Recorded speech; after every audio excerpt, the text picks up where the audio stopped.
যে আমরা যেটা বানাই সেটা এক একটা বানাবো, এক একটা আর্ট তৈরি হয়। আমার কাছে কোনো সাচের কাজ নেই, আমি যা করি সব হাতেই করি। এটা মাটির দুর্গা, এটা সাত ছাড়া বানানো, এটাও সাচ হ্যান্ডমেড, সব হাতেই বানিয়েছে। এটা টোটালটাই হাতে হয়। বাহ, খুব সুন্দর লাগছে। এটার দাম কত? এটার দাম রেখেছি 400 টাকা। 400 টাকা। এটা কি ফুলদানি? ফুলদানি হিসাবে, হ্যাঁ, কিন্তু এটা আপনার এটা মুখোশের মতো বানিয়েছে। মুখোশের মতো। এটা একটু মিশরীয় কালচার, দুটোকে ককটেল করে এটা হ্যাঁ। করা। এটার দাম কত? এটার দাম 550। বাহ, এটা দারুণ লাগছে। এটা ফুলদানি। এটার দাম কত? এটার দাম রেখেছি আমি 400 টাকা। 400 টাকা। এটা হাতে তৈরি, এটা সব হাত ছাড়া। এটা চাকে তৈরি করতে হয়, হ্যাঁ, তারপরে এটাকে ও কেটে, চাকে তৈরি করেছেন? হ্যাঁ এই মডেলটাকে চাকে হ্যাঁ, তৈরি করতে বুঝতে হয়। পেরেছি।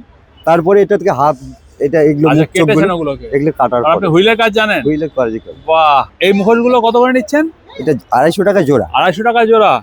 বাহ, দারুণ। আর একটা কাজ আছে, এটা দেখুন, হ্যাঁ। এটা হচ্ছে ফ্যামিলি, এটা এটা? হচ্ছে বাবা মা মেয়ে। এটার দাম কত? এটা 300। 300 টাকা। 300। বিউটিফুল। এটা কি গণেশ? এটা গণেশ। বাহ, এটা- সিদ্ধিদাতের দাম কত? এটার দাম রেখেছি 200 টাকা। 200 টাকা। হ্যাঁ, একদম অন্যরকম গণেশ, অন্যরকম। হ্যাঁ? আমার কাছে যে যারা- কটা মাল থাকবে, মানে যে কটা আইটেম, এক একটা এক এক রকম। এক এক রকম হবে। আপনার নাম কি? আমার নাম বিপ্লব পাল। আপনি কোথা থেকে এসেছেন? আমি কৃষ্ণনগর।